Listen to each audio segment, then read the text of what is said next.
Well, they're certainly picking up, Matt. Are we shipping them out now? Hardly. I'm not letting them go yet. Well, Tate's foreman's not going to be best pleased. You'll have to wait till I say they can go. Don't want to make an enemy of Tate, though. He's got a lot of clout round here, you know. Oh? How come you know so much about them? Well, I only know of them. I've seen the old man at a function or two. Usually at the top table, and all. What's he like? I'd like a word with him. Ooh, self-made man, plenty of brass. Not one to cross, they reckon. Well, I don't care who he is. I'm not letting these go till I say they're ready. Fair enough.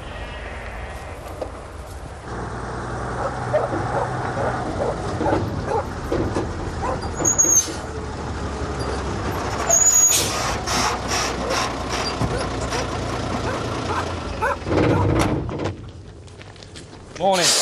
Morning. This is the Skilbeck place, I take it. Oh, partly, yeah. What can I do for you? He's got some animals of mine. For you, Mrs. Skilbeck? No. Thought it was unlikely. Is he about? Yeah, he's up in sheep shelter up there. Thanks. Bye. David, better get a move on. He's moving in today, damn him. Who is? The new owner of this stately dump, whoever he is. You mean you still don't know? No, David, I'm afraid not. Supposed to move in by Christmas. Now suddenly it's today. So all your junk's got to be shifted again. Junk! Hey, this is good quality stuff, this. It's a pity you buy for it fell through then, isn't it? Yes, well. Come on, there's a barn not far away. The van's parked up outside. How does this affect the job you offered me? Ah, well, the offer still stands, of course. City Street. Well, I'm sorry if the chill wind of reality is blowing at your heels, David. Still, you'll be all right with me. Oh, yeah? Well, if I've got to move all this again, I'd like to know what the hourly rate is. I'll see you all right. Trust me. Now, come on, will you? Come on. I can't see much wrong with them, Mr. Skilbeck. Seen a lot worse. Yeah, I bet you have, mate. I'd say they're fit to travel. My truck's down below. The vet says 10 days rehabilitation at least. Well, I'm afraid they're booked onto another ferry tonight. So if you just give us a hand... They need another couple of days. Look, is this necessary? Let's say 50 quid and a tenner for your trouble. I didn't do it for the money. Any road. Frank Tate will pay me, I reckon. Been in touch with him? No, I haven't. Mr. Skilbeck, my money's the same as his. I'm sure we can sort this out without bothering him. Yes, I dare say. But I want to see the boss. And if I don't get satisfaction from him, I'll call in the RSPCA. Where did they come from? What's that matter? Perhaps the previous owner would like to know what you've done to them. You know better than that. As far as he's concerned, they're dead meat now. I don't see it that way. Oh, come on, Mr. Skilbeck. We're both in the meat business. Yes, and they should be treated decently until the last minute. Sure. Sure, this was an unlucky load, that's all. Sick driver, delays, it happens. Yes, we know. You'll gain nothing by kicking up a stink, Mr. Skilbeck. I want these sheep. When I say so. They belong to me. You can't keep them much longer. The vet reckons I can keep them until they're fit to travel. Just have to see what the police say about it, I reckon. You do that. I'll be back, Mr. Skilbeck. There you go, a bit more milk. There you go. Hey, why didn't you wake me at 9:30? I thought you'd like a lie-in. Well, yeah, but I'm not used to it. I'm a farmer, you know. Oh, yeah, I forgot. Hey, and I should be contributing to the housekeeping. You shouldn't be buying this stuff for us. Oh, don't be daft. I'll pay you back when I get sorted out. Oh, it's all right, Jack. I don't mind. Anyway, you'll be back at the ranch soon, won't you? Is that what people are saying? Don't they like to put you back in your slot? Well, don't you want to go back to the farm? I don't know. I can't exactly see Joe begging me to come back. I've got to do something, haven't I? Earn some money somehow. You know, trainee hairdresser. Yeah, that's right up your street. I wouldn't mind a change, though. Well, I've got farming to do, even if you haven't. Farming, with books under your arm. Yeah, library van's in the village today. These are weeks overdue. I'm a bit late myself, aren't I? Kathy, you couldn't babysit tonight, could you? I think I'll book a table at the Feathers. If they'll take me rubber checks, that is. Great, that means Sarah let me off my fine. Well, just you hope they've got a table. OK, bye. See you later.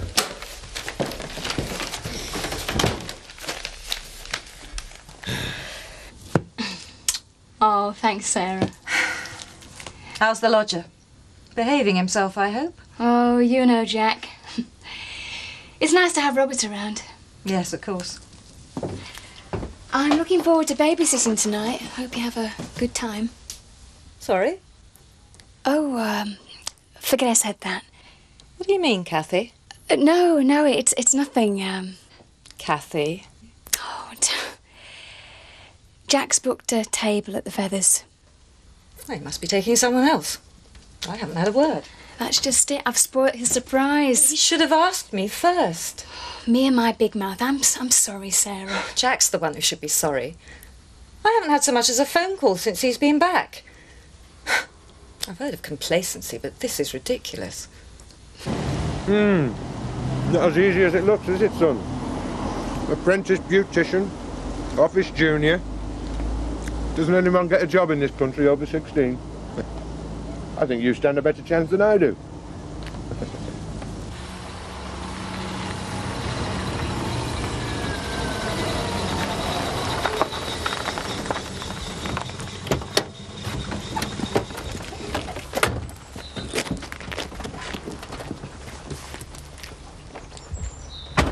My only concern is for the animals, Mr. Tate. I'm not worried about money or anything like that. Mr. Skilbeck, there's a policeman outside who'd like a word with you. Yes, all right then. He's just walked in here now, as a matter of fact. Right. It's your boss. He'd like a word with you. Well, he's waiting.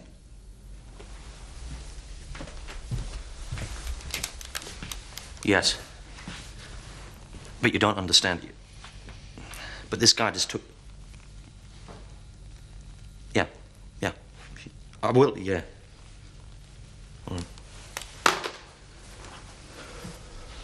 You can keep the animals for another week. What is this, farming or charity work?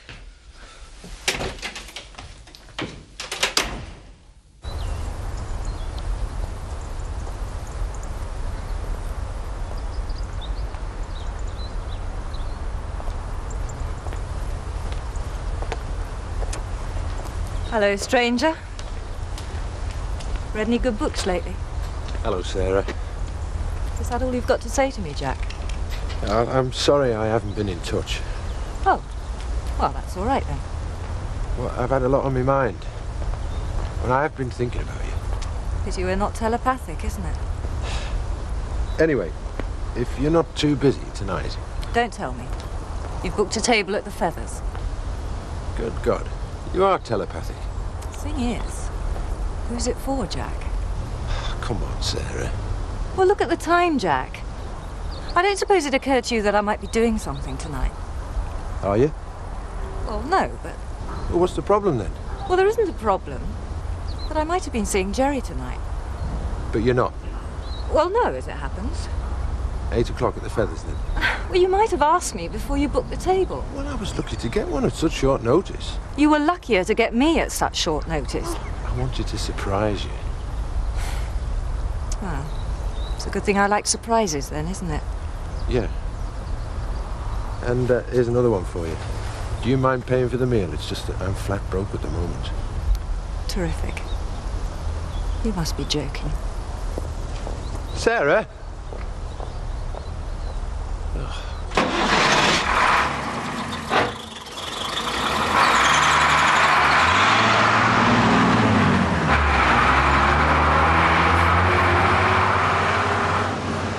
And Joe's still fretting about Jack? Well, it doesn't have to be like that, Ma, does it? They are brothers, after all. Well, you know those two. Sometimes I think Joe bringing Kate and the children to Emmerdale was part of it all. What do you mean? Well, I think he reckoned Jack would be back before long. And he was digging himself in against it. It's the farm, you see. They both want it all. Anyway, what I came up for was to ask what your plans were for Christmas. Because we'd like you and Sam to come to the farm with us. Oh, I'm not sure, Ma. I might manage Boxing Day. Well, I want Sam to have a family Christmas, of course, but I'd rather it happened here, you know. Yes, I'm sorry, though. It'll be hard for Matt at Emmerdale on his own. Well, he can come up here at some point. Yes. Well, whatever you decide, love. There is one decision I've made. I have decided we should get a divorce. It seems the only thing left to do. I've spoken to Matt about it, and he seems quite happy, I think. Happy's not how I would describe him. I'm sorry, Ma. It's just got to be done. It's the only way we'll start new lives apart from each other. I have it from a very reliable source. It's Jeff Boycott. Great Jeffrey is one of my regulars. Well, it's either him or Freddie Truman, this bloke said. He's having a regulation pits laid on front lawn, you know, just to keep up to scratch. Well, whoever it is he's moving in today. Well, don't you know yet? No, I don't. Oh, well, perhaps I ought to be there. You know, I ought to introduce myself, show him round. On Seth's bicycle, perhaps, eh? Oh, no, don't worry about that. I'm getting a vehicle this afternoon. No, I had to do something with Caroline Bates purloining the company car. Mr. Turner? Not just now, Seth. It's about Mrs. Bates's job. What, you found someone?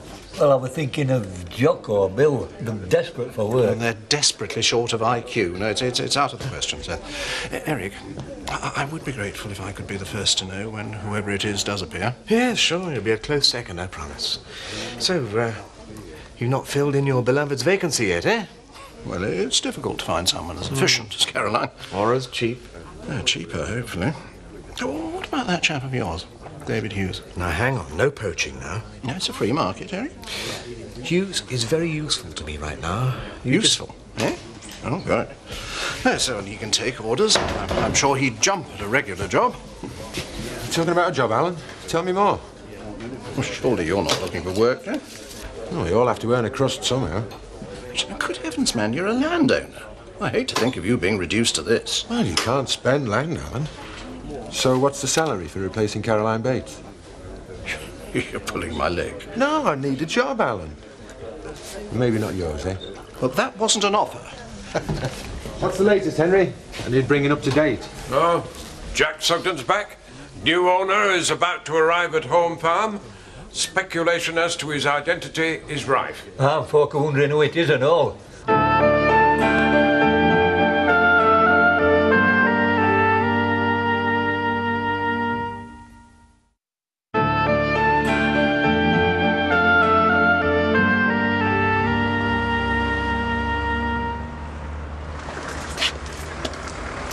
Is that for you, Jack? You're a youngster.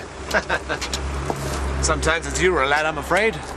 Even longer since I was very willing. Of course, if you weren't too proud, I might have something for you. Ripping off old ladies, bodging up bits of furniture.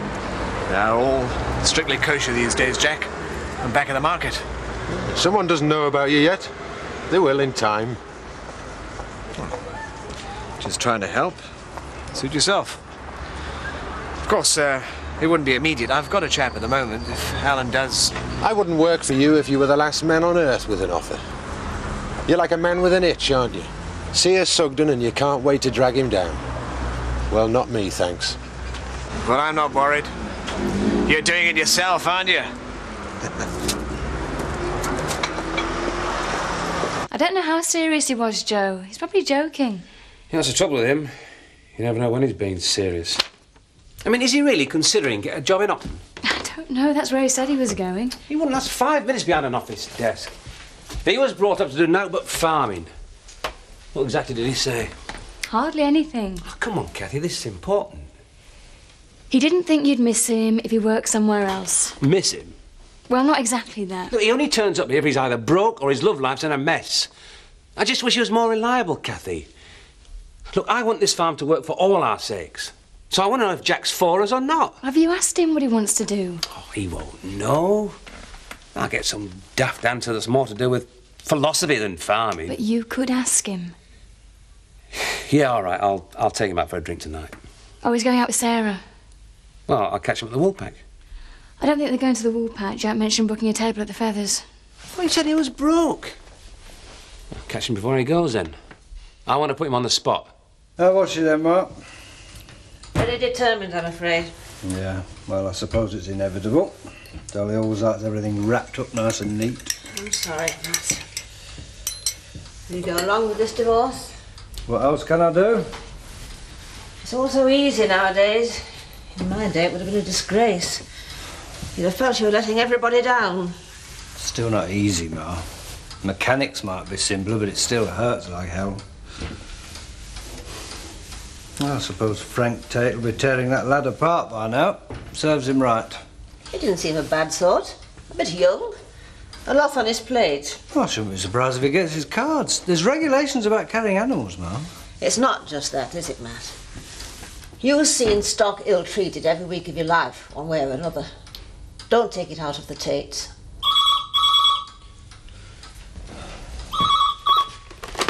Hello? Yes, hello. Well, yes, if you'd like to. What's it all about? Yes, I know where it is. All right, then. I'll see you then. Ah, that was Frank Tate. He wants to meet me this evening. Hooligan, why don't you ask where you're going? Oh. Oh, it's you, Mr. Turner. Yeah, sorry about that, sir. Got a bit carried away. Hey, this must have set you back a bob or two. Where did you get all money from? It's a company vehicle, Armstrong. Besides, what have my finances got to do with you? Well, if it's a company vehicle, that means I get to drive it, don't it? No, it certainly doesn't. Now, you come away from there. I understand you're working late this evening. Done and locked up, Mr. Turner. Just popping in for a quick before I have my tea. All right, well, off you pop then.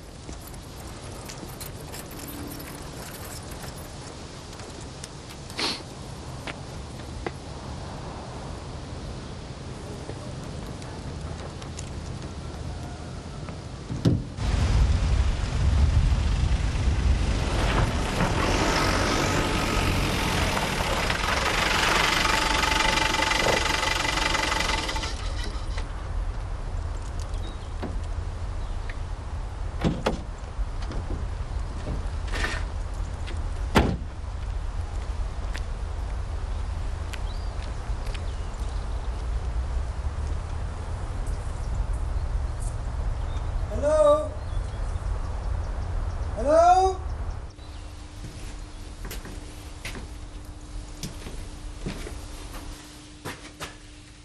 Mr. Tate!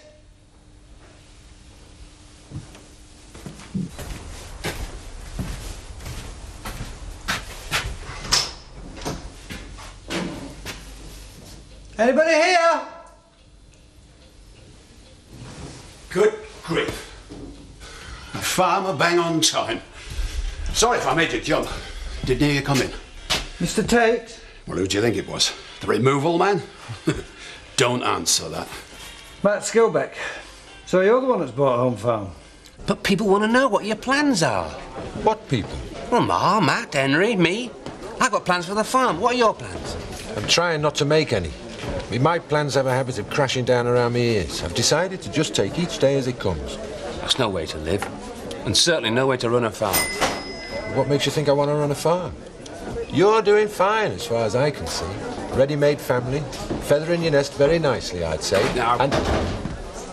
Sarah. What are you doing, Jack? What's it look like? I went round to Demdike and Kathy said you were here. I thought we were going to the Feathers. Yeah, but you said no, so I cancelled the table. I didn't say no. You must be joking, that's what you said. Well, that's not what I meant. You slammed the door in my face. We were late. We had to drive on. So that was your way of saying yes? No, but I meant yes. Oh, I must remember that. What do you do for no, then? Stick your tongue out and wiggle your ears? Don't be silly, Jack. I'm not accustomed to being stood up. Me? I didn't stand you up. You asked me to pay for the meal. Yeah, and that's when you drove off. Well, wouldn't you have done? Excuse me a minute. I'm going home. Please stay and talk to Joe. Cup of cocoa and a good book. Even better and cheaper. Get lost, Jack. You're not funny. Oh, I can be sometimes.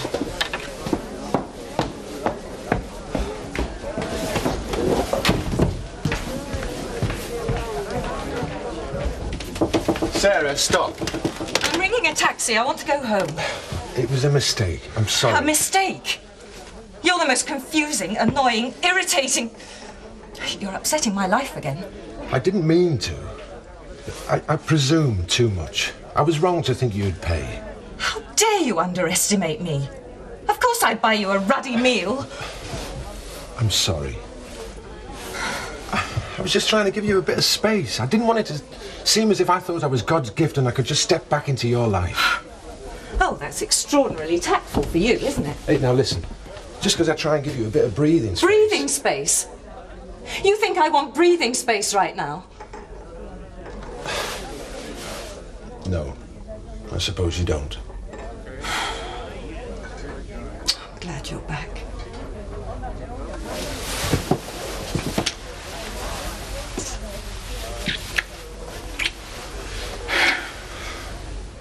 Now, will you ring the restaurant if I give you 10p? They're betting on some pop star in the village. Just me, I'm afraid. I've always admired this place as I drove past. Last time it was on the market a couple of years back, I couldn't quite scrape the cash together. This time I thought, well, you're not going to get a second chance. So, this place of yours, Emmerdale. Oh, it's on the other side of the village. About 280 acres. Sheep, dairy? Both. And Joe's... well, we're building up a beef herd. Make any money? Oh, so. Not as much as you, I'll bet. Do you use our trucks? No, we do sometimes. If we're buying or selling out, make it worthwhile. You seem to have a very compassionate nature, Mr. Skilbeck. For a farmer. Make a habit of liberating other people's livestock, do you? Not often. But them sheep were suffering. I hope you've given that manager of yours a rollicking.